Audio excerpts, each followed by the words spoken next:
Selamat datang di Alur Donghua. Kali ini Mimin akan cerita novel The Crown, Emperor of Eternity.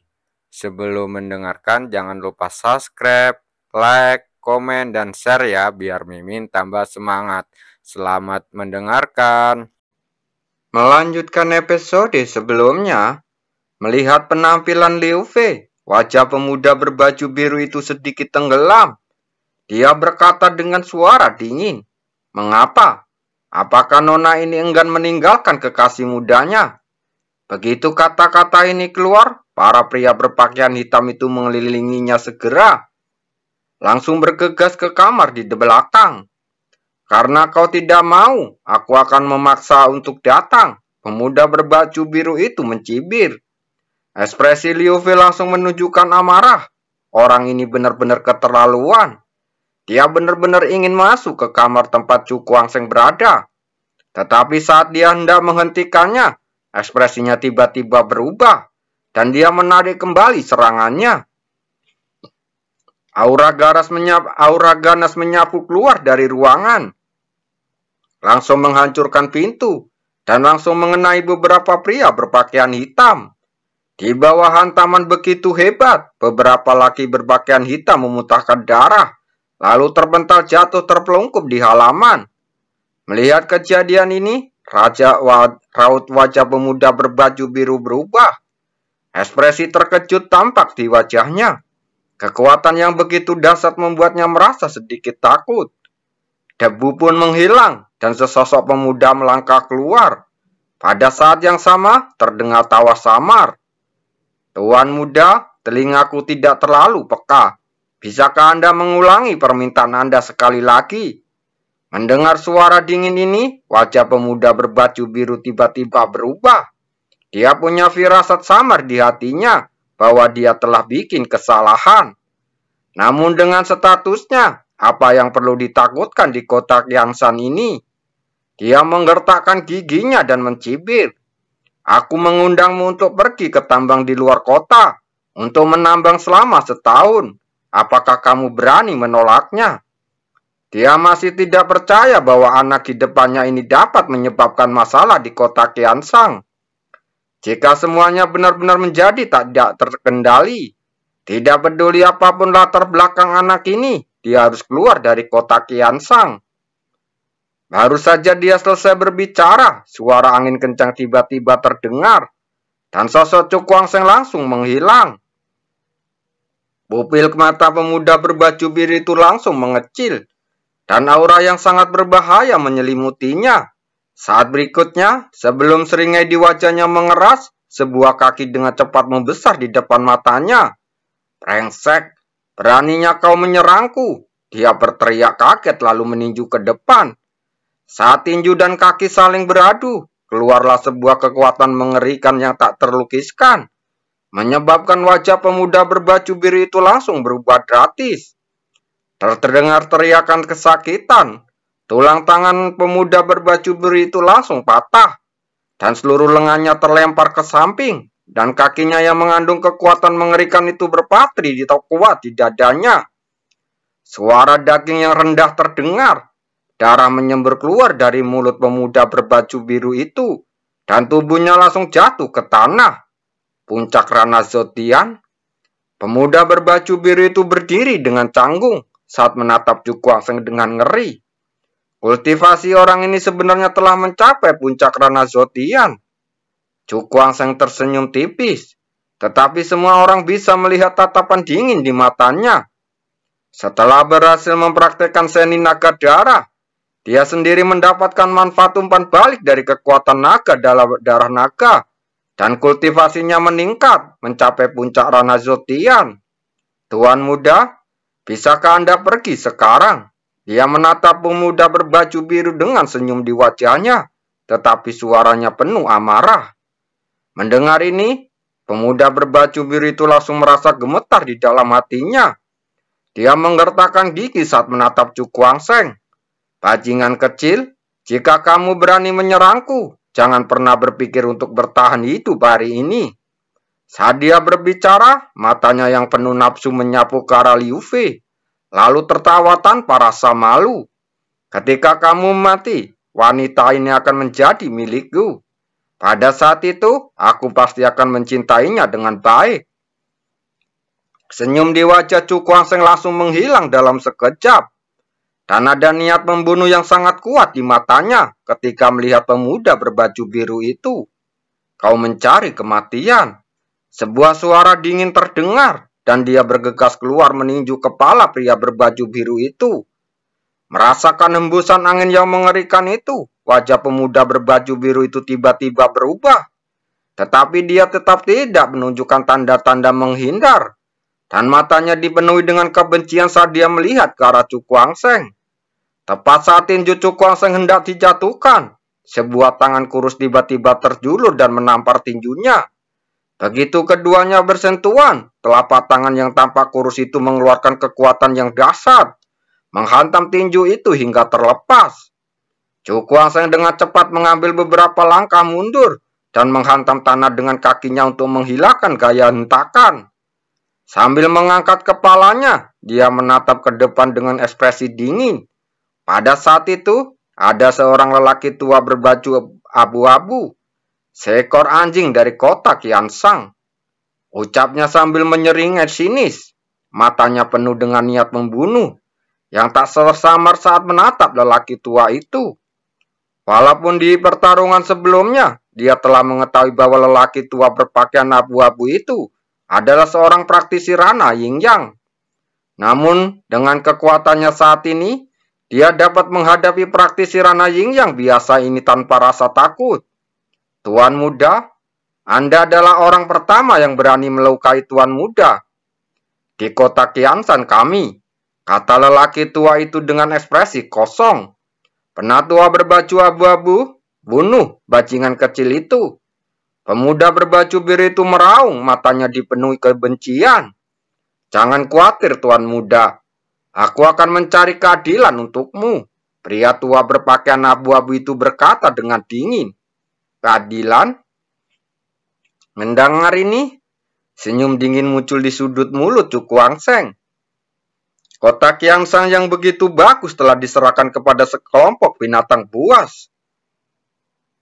Mata keruh lelaki tua berpakaian abu-abu itu langsung memadat. Menatap Chu Guangsheng lalu berkata, siapa kamu bagi klan Qianshan?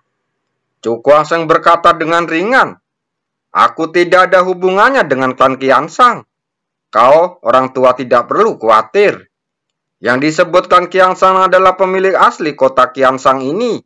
Tetapi kemudian dengan munculnya dinasti Tianshui, mereka menduduki kota Qianshan yang mengubah situasi di sini secara drastis. Tidak masalah. Lelaki tua berpakaian abu-abu itu mencibir. Karena kamu telah mendengar kata-kata yang keterlaluan darimu, kau harus mengikutiku ke rumah tuan kota. Dinasti Tianshui mereka selalu waspada terhadap sisa-sisa klan Qianshan. Begitu petunjuk ditemukan, mereka lebih suka membunuh 1000 orang secara tidak sengaja daripada membiarkan 1 orang pergi. Mengapa kamu tidak mencobanya? Kata Chu Guangsheng pelan. Bocah sombong. Lelaki tua berpakaian abu-abu itu mencibir. Dia meraih dengan tangannya, dan kekuatan yang kuat melesat keluar menutupi Chu Guangsheng yang berada di depan. Tanah bebatuan tempat Chu Guangsheng berdiri mulai retak. Retakan menyebar ke segala arah dengan kakinya sebagai pusatnya. Menghadapi ini, ekspresinya tetap tidak berubah.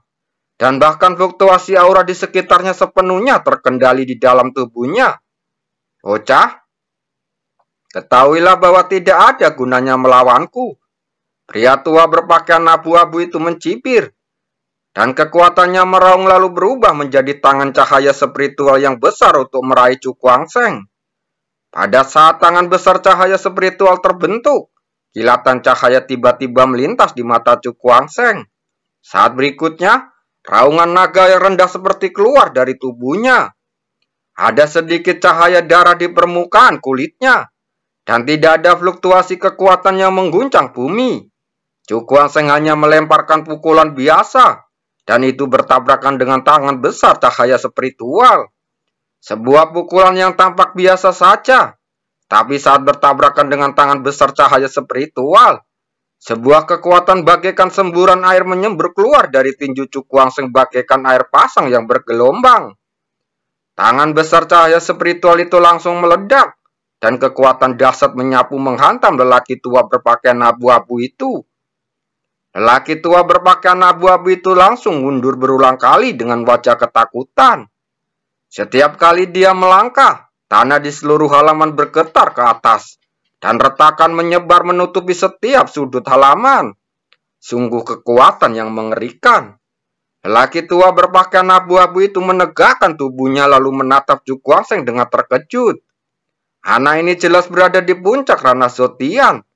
Tetapi bagaimana dia bisa melepaskan kekuatan yang begitu mengerikan tanpa menggunakan seni bela diri apapun? Bocah, kurasa sebaiknya kau patuh mengikutiku kembali. Kalau tidak, jika aku memberitahu penguasa kota, kau tidak akan bisa meninggalkan kota Qianshan ini. Mata lelaki tua itu berkilat dan dia berteriak dengan tegas. Sebagai jawabannya, terdengar suara auman naga yang menggetarkan jiwa. Cukuangseng merentangkan kelima jarinya, dan cahaya merah berdarah berkelip-kelip di ujung jarinya, seperti cahaya pisau tajam. Saat berikutnya, Cukuangseng melangkah maju dan menampar ke arah lelaki tua berpakaian abu-abu itu, dengan telapak tangan yang bercahaya darah. Ekspresi lelaki tua berpakaian abu-abu itu langsung berubah. Dia buru-buru mengerahkan kekuatan di tubuhnya dan meninju ke depan. Ketika tinju langsung bertabrakan, tubuh lelaki tua berpakaian abu-abu itu langsung bergetar. Dan tanah di bawah kakinya langsung meledak dan pemuda berbaju biru yang dilindungi di belakangnya terlempar. Pemuda berbaju biru itu langsung terjatuh, menyemburkan darah dari mulutnya. Dan mukanya pun langsung pucat. Tuan muda. Ekspresi lelaki tua berpakaian abu-abu itu langsung berubah drastis. Dia segera mundur dan membantu pemuda berbaju biru itu berdiri. Hembusan angin kencang yang dahsyat kembali menderu. Cukuangseng langsung menghantam telapak tangannya. Gelombang kekuatan dahsyat pun langsung mengamuk. Merasakan angin kencang, lelaki tua berpakaian abu-abu itu menggertakkan giginya. Lalu bergegas meninggalkan tempat itu bersama pemuda berpakaian biru itu. Orang ini benar-benar melarikan diri. Melihat pemandangan ini, Liu Fei berkata dengan heran. Bagaimanapun, lelaki tua itu adalah seorang praktisi Ranah Yin yang sejati.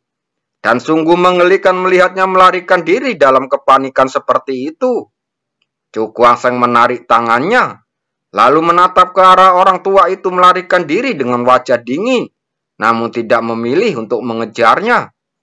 Setelah orang ini kembali, dia mungkin akan membuat wali kota Qianshan khawatir. Liu Fei mengerutkan bibirnya dan berkata, baiklah, dengan cara ini kita bisa membersihkannya bersama. Cukuangseng langsung tersenyum, tidak berminat meninggalkan kota Qianshan. Meskipun dia tidak ingin mendapatkan masalah karena dia baru tiba di benua dewa dan iblis, dia tidak akan lari karena takut dari anjing-anjing dinasti Tian Shui. Karena kejadian yang telah terjadi ratusan tahun yang lalu, dinasti Tian Shui juga terlibat. Dan dengan kepribadiannya, bagaimana dia bisa melarikan diri dari musuh-musuhnya? Apa yang akan kamu lakukan? Liu Fei bertanya dengan nada serius. Setelah konflik tadi, mereka telah sepenuhnya menyinggung kota Qianshan. Dilihat dari cara kota Qianshan bertindak, mereka pasti tidak akan membiarkan hal ini begitu saja. Menunggunya, Cukuangseng tersenyum tipis. Mari kita tinggal di sini dan melihat siapa penguasa kota Qianshan ini. Setelah selesai berbicara, dia berbalik dan berjalan menuju ruangan. Saat satu kaki melangkah ke ambang pintu, ekspresi Cukuangseng tiba-tiba berubah. Dia melihat ke arah dinding halaman di sebelah kiri. Apakah ada orang di sana? Gumamnya pelan. Walaupun tembok halaman di sebelah kiri kosong saat dia melihat ke sana, dia masih bisa merasakan fluktuasi sisa melalui indera spiritualnya. Itu milik master di Ranah Yin Yang. Matanya langsung berkedip-kedip. Cukuaseng tidak tinggal lama sebelum melangkah memasuki ruangan. Pada malam hari, ini adalah istana yang megah. Istana ini terletak di titik kota tertinggi kota Qianshan, menghadap ke seluruh kota Qianshan dan tampak sangat megah. Dilihat istana ini adalah kota istana Qianshan, pasti kediaman penguasa kota Qianshan. Ada apa? Sebuah suara tua terdengar dari sebuah ruangan di istana Qianshan. Menurut mendengar ini, lelaki tua berpakaian abu-abu itu menundukkan kepalanya di depan pintu, lalu melapor kepada tuan kota. Seorang pria yang tidak diketahui asal-usulnya menerobos masuk ke kota Qianshan kami. Setelah kata-kata ini diucapkan, ada keheningan di ruangan itu dalam sejenak, dan kemudian sebuah suara terdengar lagi. Ceritakan padaku tentang hal itu.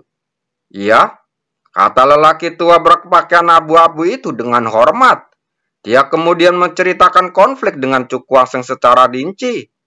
Setelah mendengarkannya, ruangan itu menjadi sunyi untuk waktu yang lama. Tuan kota, ada apa? Tanya lelaki tua berpakaian abu-abu itu dengan hati-hati. Meskipun dia adalah praktisi Rana Yingyang, dia hanya bisa bertindak hati-hati di depan tuan kota yang bertersenyum ini.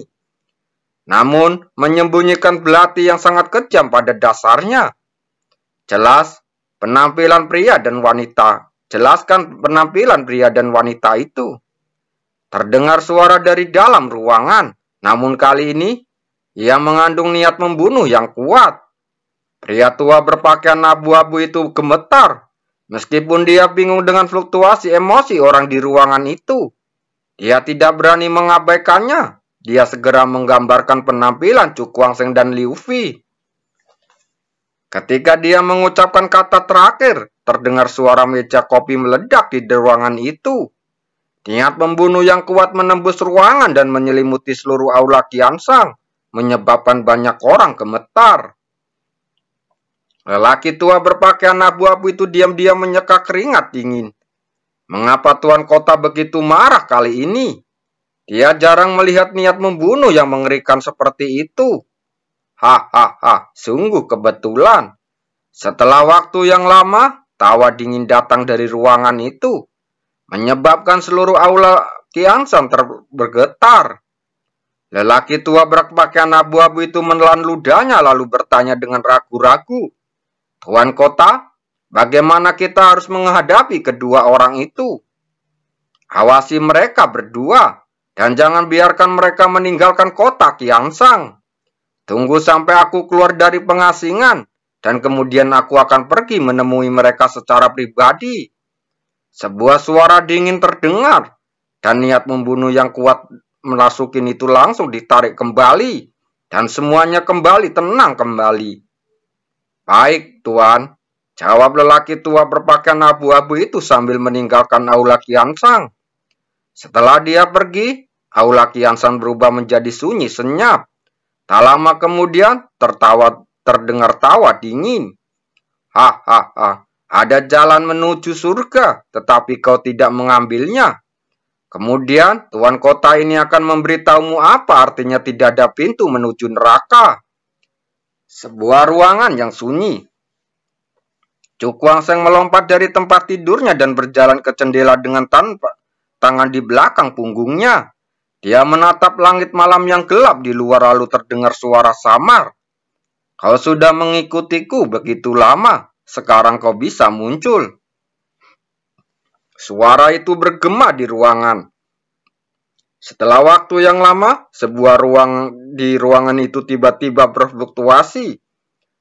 Dan sosok ditutupi jubah kuning gelap perlahan muncul. Cukuaseng berbalik dan melihat tatapan jatuh pada jubah kuning gelap, lalu berkata dengan tatapan tajam, sekarang, setelah kamu muncul, apakah kamu masih perlu menyembunyikan penampilanmu?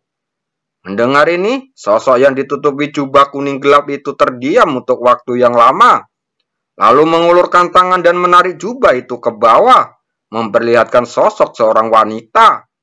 Wanita itu mengenakan gaun istana berwarna merah. Temperamennya bermartabat seperti air. dan dia memancarkan aura dewasa dari ujung kepala sampai ujung kaki.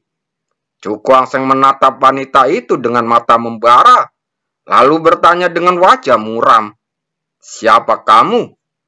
"Terima kasih,"